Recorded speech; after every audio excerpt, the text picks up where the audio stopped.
Hi, this is Noodles, also known as Class Noodles Awakenings. I hope you're having a great week. Today's video is about how you shouldn't live too consciously because it might drive you crazy and why that's a bad idea. And maybe, despite what experts and spiritualists say, living too consciously may be bad for you and your mental health. So the title of today's video is Don't Live Too Consciously, It'll Drive You Mad. So you hear a lot about shadow work, bringing the things in your unconscious mind that you hid. Sometimes you didn't even know you hid them. An example is maybe when you were like a 6-year-old kid and you rode your bike a lot, and although your mother loved you, she was a bit overbearing and said, "Don't ride your bike," but you want to be a bicyclist when you grow up. So you repressed that and you became a doctor or something, which didn't fit you, depending on the person. And let's assume it didn't fit you. So you repressed all that to please your mother. And even if being a doctor doesn't fit you, you kept being a doctor. So now it's in your unconscious. So experts would say you should bring that unconscious unconscious repression to the conscious. So instead of repressing and forgetting that you want to be a bicyclist, you should bring it to your conscious. You can love your mother, but go against her nicely and still say, "No, I'm going to be a bicyclist because that's what I was born to do," and bring that to your consciousness. And that is a good way to live consciously and bring things from your unconscious to your conscious. Another way people repress things unconsciously is maybe personality traits. Let's say you're a very serious person and you lived in a family that didn't appreciate serious people. So they said you should joke around more, be more free-spirited. But that's not you. That's not how you are. That's not your spirit. So you repress that serious part of you that you love, and you repress it and you became silly. So experts and spiritualists would say, hey, you need to bring that part of you that you repress from your unconscious to the conscious, because it's bad to repress it. And it is true a lot of the time. You may lose too much weight, become very bony and thin, or be really obese and overweight, or do a lot of substances or drugs, or drink a lot of alcohol, because you've been repressing a part of you that's who you truly are. So then you one day stop repressing that serious side of yourself. You're very businesslike, very earthy, and then you bring it to the forefront and conscious mind, and then you become a business person, and then you still love your family, but you don't conform, at least half of the time, to their goofy and lighthearted personality traits, because that's not who you are. You shouldn't have to repress that, and you shouldn't be vilified for being a serious or earthy person. Now, the bad side of living too consciously, I will give you 2 examples. Living too consciously, like always doing shadow work, like every minute, every hour,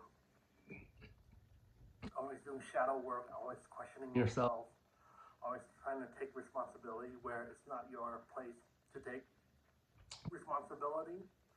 Like, let's say you may want to take responsibility for someone who punched you in the face in 8th grade. It's good to take responsibility for yourself. Say, hey, maybe I was too nice, I didn't have boundaries, or I was kind of sulky and had low self-esteem so people could smell it. So I take responsibility for that part of the situation. But it's not good to victim blame yourself or blame yourself for what someone else did, because, the person's a jerk.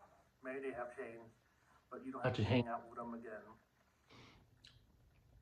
But you also don't have to blame yourself for something saying that was somebody else's fault as a whole. And then, you know, the doing shadow work like that, living too consciously, it makes you blame yourself for everything, every crevice, every small crumb, everything bad that someone else did, or maybe always criticizing yourself and your own personality traits that you don't need to criticize or fix, or parts of your personality and traits that you don't need to lessen or even increase because you're fine the way you are. So that's one way living too consciously will drive you crazy and isn't good for you. And it's quite toxic in many situations. Again, one more example of living too consciously and how it can drive you mad or is very toxic or poisonous to you is you lose the practical side of life.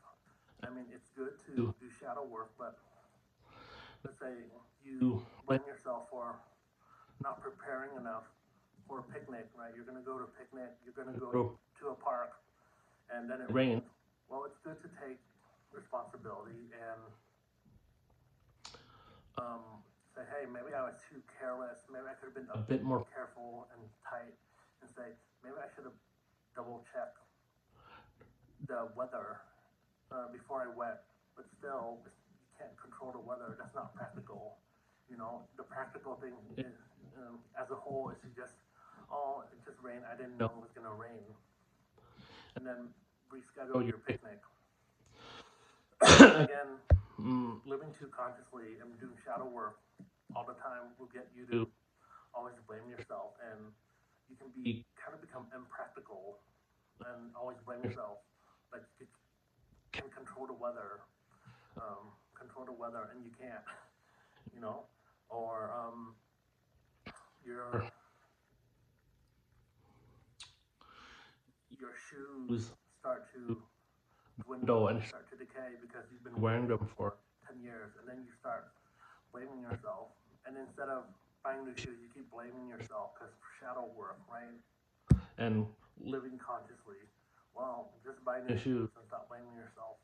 It may be partly true, like let's say 20% true or 30% true, that you could have been more attentive, but as a whole, why blame yourself for something you couldn't control in the big picture? The shoe was going to decay sooner or later. And you become impractical. You keep thinking everything's spiritual or is about reflective work when it's not. It's good to do spiritual work and reflective work and shadow work and live consciously, but sometimes the answer is a practical and simple one. Just buy new shoes. The answer is a practical one. So the second reason why living too consciously or doing shadow work all the time is bad or can drive you mad or crazy is because it makes you impractical. So as a whole, I think living consciously and going within yourself is a great thing, but it can go too far. It can make you mad or crazy, and sometimes it just makes you overcomplicate things that are just practical issues, like just buy new shoes. That's it for today. This is Class Noodles Awakenings. I hope you enjoyed the video. I'm sorry for my phone issues the past four weeks. My phone is better now. Have a great day.